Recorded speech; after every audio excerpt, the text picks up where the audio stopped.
to the Gaza peace plan, which is now progressing day after truce. Israel comes out to welcome the truce with Hamas, hails Donald Trump. US sends 200 troops to Israel to help in the truce. Trump claims credit of Israel-Hamas truce.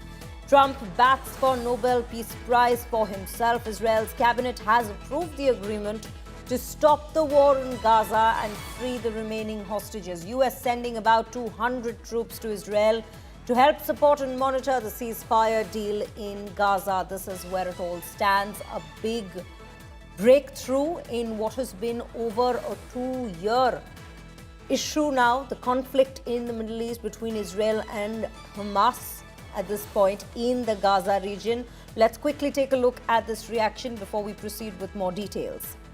The hostages will be coming back Monday or Tuesday. I'll probably be there. I hope to be there, and we're planning on leaving sometime Sunday, and I look forward to it. And everybody I see is celebrating in Israel, but they're celebrating in many other countries too. A lot of the Muslim and Arab countries, they're celebrating. Everybody's celebrating. Everybody loves the deal. So it's a great honor to have been working on it. Nobody's going to be forced to leave. No, it's just the opposite. This is a great plan. This is a great peace plan. This is a plan that was supported by everybody. I mean, as I said, they're dancing in the streets of many, many countries right now. It's amazing. I've never seen anything like it. No, we're not looking to do that at all. With that, Pranay Upadhyay joins us on the broadcast to bring us more context to this very peace deal that we are now bringing to you. Breaking news with regards to Pranay. A very good morning to you. We're speaking of a historic peace deal that's been negotiated in a particular place which has been a zone of conflict for not just the past 2 years, but also over decades. It's been a historic conflict in this region. How are we looking at this peace deal in terms of the particular updates that have now come in? Good morning, Shreya. And indeed, it's a news and it's an information of relief for the entire world, not only for the people of Gaza, that the war is going to finally end. There is a ceasefire, and just a while ago, the Israeli cabinet has approved this peace plan, and there is an information that now the Israeli Defense Forces have halted their operations in their the intense operations in Gaza Strip. So definitely, it's an impactful decision. And as far as U.S. President Donald Trump is concerned, he definitely played an important role in bringing this peace, not only in terms of suggesting the 20-point Gaza peace plan, but also making all the parties agree to facilitate that. So he definitely gets the credit for it. That's why Prime Minister Narendra Modi and various other world leaders have also praised his effort for that.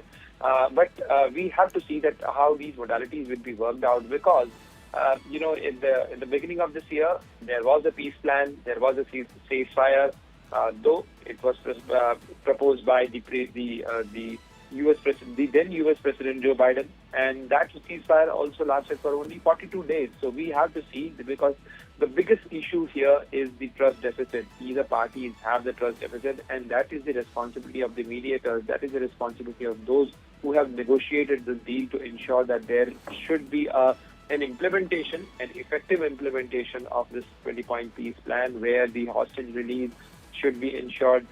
There shouldn't be any action by the Israeli Defense Forces, and also the subsequent withdrawal of the Israeli troops from the Gaza Strip to the agreed lines should be there. Very true, Pranay. When we speak of a peace deal, it is the longevity of that peace deal that remains to be the concern, especially in a region like Gaza. But let's also talk about how there is to be an announcement today with regards to the Peace Prize, the Nobel Peace Prize, and Donald Trump. Israel has also weighed in at this given point, and Donald Trump has been expecting his name for that very title. Are we looking at a possibility of that occurring? Possibility always remains there, but we cannot say with any surety that whether he'll get or not, because this is for the Nobel Committee to decide, and they have already received nominations. They have already received recommendations. Look, U.S. President Donald Trump has remained, in the nomination list.